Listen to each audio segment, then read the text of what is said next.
As you can see on this particular motorcycle, I've had a very, very good long-term relationship with Shannon Rodman from Rodman Machine. The set of wheels that you see on this bike are both very, very aerodynamic. That goes along with the rest of the flow of the motorcycle. These are a set of one-off billet wheels. Ton of money, ton of time to design. You can see the fasteners that go through the outboard ring that attach it to the actual hub or the rim spoke portion of the wheel. Each one of these are, of course, drilled into the center and tapped. Both sides are the same. The bolts that you see are not through bolts. The brake rotor that you see attached here, to the best of my knowledge, is a first. The actual rotor material itself is aluminum. To the best of my knowledge, all of the perimeter brake rotors that have been done to date have been done out of stainless steel. In addition to having a very unique aluminum ring, the surface that you see on it, the gray colored surface, is actually ceramics, which we have had ceramics bonded to the aluminum in an effort to give us a stopping surface that is absolutely fade free because, of course, just like your coffee cup, ceramics are not affected by hot or cold. They do not expand and contract, hence they will be able to handle the heat. We think it's going to be certainly unique and perhaps a new trend in the industry.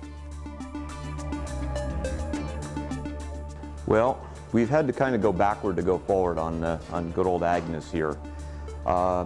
Shannon, for some reason, is amongst the missing. We haven't been able to get him via internet or via phone, and that kind of puts me in a bind.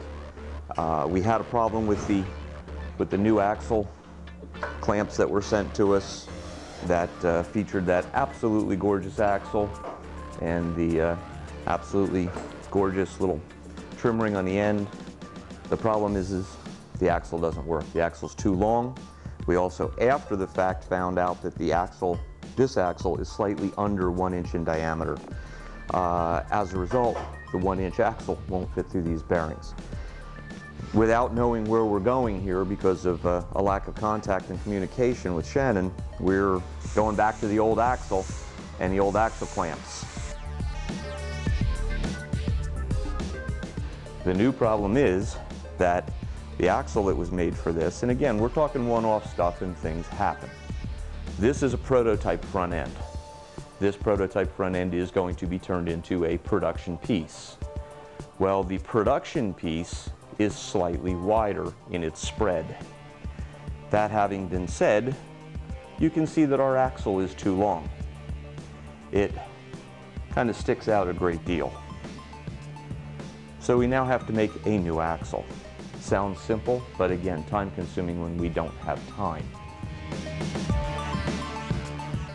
This was the original bottom clamp on the fork leg for the axle.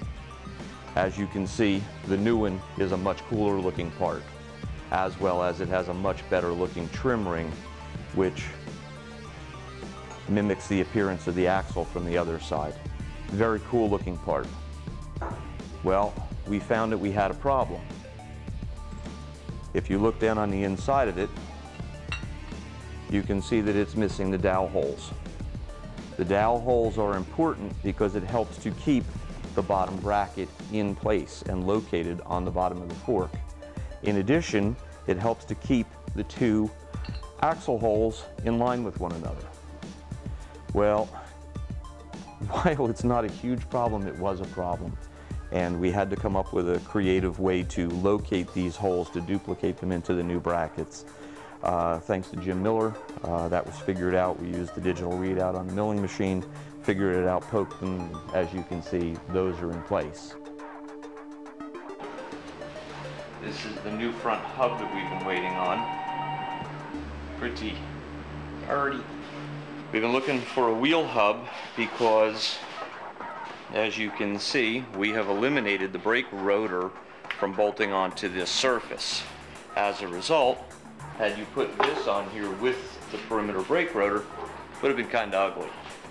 So we had to have a new hub milled to still allow us to bolt the two halves together so that we could bolt this half to that half, but it's nice and clean now.